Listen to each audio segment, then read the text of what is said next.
Hello friends, आपके अपने YouTube channel Amisha Kaushik पर आप सभी का फिर से स्वागत है एक नई वीडियो में। और जो हमारी आज की वीडियो है वो है railway recruitment cell western railway की। इसका एडवर्टाइजमेंट है RRCWR03 2024 और इसके लिए ये आपकी अप्रेंटिस की वैकेंसी है। और सबसे अच्छी बात यह है कि इसमें कोई एग्ज़ाम नहीं है आपका, सिर्फ मेरिट बेस पे आपकी लिस्ट तैयार होगी, उसी के बिहाफ पे आपको डॉक्यूमेंट वेरिफिकेशन के लिए बुलाया जाएगा टॉप बच्चों को। तो आइए वीडियो को शुरू करते हैं। आपके जो फॉर्म फिल होने हैं वो 23 सितंबर से होने हैं, तो यानी कि आज से आपके फॉर्म फिल होने शुरू हो चुके हैं। लास्ट डेट इसकी 22 अक्टूबर रहने वाली है, शाम 5 बजे तक आप अप्लाई कर सकते हो। जो पेमेंट करने की लास्ट डेट है वो भी 22 अक्टूबर है। और मैंने आपको बताया कि इसमें एग्ज़ाम नहीं होगा, सिर्फ मेरिट लिस्ट होगी, तो वो एज़ पर शेड्यूल आपको बता दिया जाएगा। नेक्स्ट आपकी फ़ीस जनरल ओबीसी ईडब्ल्यूएस की 100 रुपीज़ है। एससी एसटी पीएच और कोई भी कैटेगरी की फ़ीमेल है तो आपकी यहाँ पे कोई भी फ़ीस चार्ज नहीं होगी। आप फ़ीस कैसे पे कर सकते हो? Cash at E challan mode, या तो ई चालान मोड से, या फिर डेबिट कार्ड, क्रेडिट कार्ड या नेट बैंकिंग के थ्रू। उसके बाद आपकी एज लिमिट 22 अक्टूबर 2024 के हिसाब से काउंट की जाएगी। आपकी मिनिमम एज 15 साल होनी चाहिए और मैक्सिमम 24 साल। जनरली हम कोई भी फॉर्म अप्लाई करते तो हमारी एज 18 मांगी जाती है, लेकिन यहाँ पे रेलवे ने अप्रेंटिस के लिए अगर आपकी एज 15 ईयर भी है तो आप एलिजिबल हैं इस पोस्ट के लिए। नेक्स्ट उसके बाद आपकी पोस्ट का नेम RRCWR ट्रेड अप्रेंटिस की आपकी वैकेंसी है।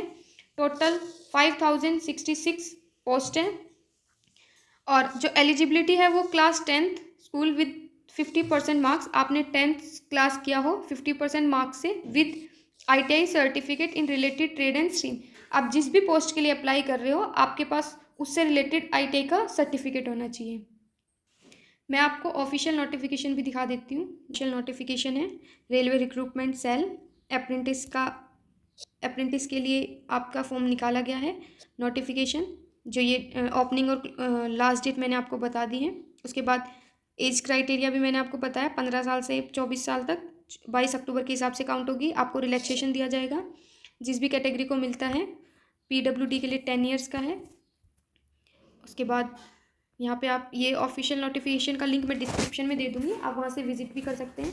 यहाँ पर मेंशन किया गया है कि आप अगर इस डेट से इस डेट के बीच में बॉर्न हुए हैं तो आप एलिजिबल हैं अप्लाई करने के लिए। एसेंशियल क्वालिफिकेशन मैंने आपको बताया ही था कि आपके पास 10th होनी चाहिए।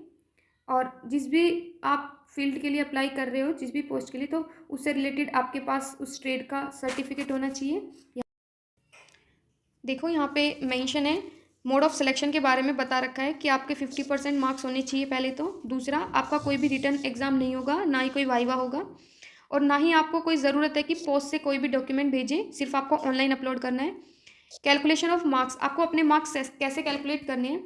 जैसे किसी के 10th में 5 सब्जेक्ट हैं तो सिंपल है, जो भी मार्क्स आए अपन में टोटल इंटू में 100 करके आप अपनी परसेंटेज निकाल लोगे। लेकिन अगर किसी के पास ऑप्शनल सब्जेक्ट भी है, 5 सब्जेक्ट के अलावा प्लस में कोई ऑप्शनल या एडिशनल, जैसे म्यूज़िक है, ड्राइंग है, या आप किसी अदर स्टेट से हैं तो कोई लैंग्वेज है, आपने मतलब आपके पास कोई भी एडिशनल सब्जेक्ट है, तो हम लोग क्या करते हैं कि जो भी टॉप 5 मार्क्स होते हैं हमारे, उसको जो ऐड करते हैं और देन अपनी परसेंटेज निकाल देते हैं। लेकिन इसमें साफ साफ मेंशन किया गया है कि आपको अपने टोटल मार्क्स को ही कंसिडर करना है। नॉट, देखिए, not best of 5 but total of all subject including optional subject, additional subject, alternative subject etcetera. यानी कि आपको जो भी आपके सब्जेक्ट हैं उनके टोटल मार्क्स को ही परसेंटेज निकाल के बताना है, या CGPA जितनी भी आपकी आई है टोटल की ही बतानी है। CGPA obtain by applicant should be converted to the actual marks and duly entered by the applicant in online application. जो आप टोटल मार्क्स करेंगे उसी को ही आप एप्लीकेशन में डालेंगे। Please note that the final score should be calculated by adding the marks of all subject, not any group of subject. यानी कि आपको टोटल ही सब्जेक्ट, अगर 6 सब्जेक्ट है तो 6 के 6 सब्जेक्ट डालने, चाहे वो एडिशनल हो या कैसे भी हो, उसी को ही आप परसेंटेज डालेंगे। और नेक्स्ट आपको ITI में भी ऐसे ही करना है। जो आपका NCVT सर्टिफिकेट होता है उसके ऊपर आपके जो मार्क्स दिए हुए हैं आपको उसी मार्क्स को एंटर करना है। अगर आप डॉक्यूमेंट वेरिफिकेशन में किसी भी तरह की कोई भी गलती, या जैसे आपका मान लो मार्क्स कम है लेकिन आपने ज़्यादा दिखा दिए, या आपके लास्ट सेमेस्टर के मार्क्स डाल दिए, तो आपको ऐसा नहीं करना है। ओवरऑल आपकी जो परसेंटेज बनी है, जो आपके सर्टिफिकेट पे मेंशन है, वही आप ऑनलाइन उसमें डालेंगे। उसके बाद आपकी ट्रेनिंग 1 साल की होती है, अप्रेंटिस ज़्यादातर 1 साल की ही होती है। स्टिपेंड जो भी होगा आपको एज़ पर रूल्स के हिसाब से मिल जाएगा। उसके बाद यहाँ पे एप्लीकेशन मोड ऑफ़ एप्लीकेशन बताया हुआ है कि आपको कैसे फॉर्म फिल करना है।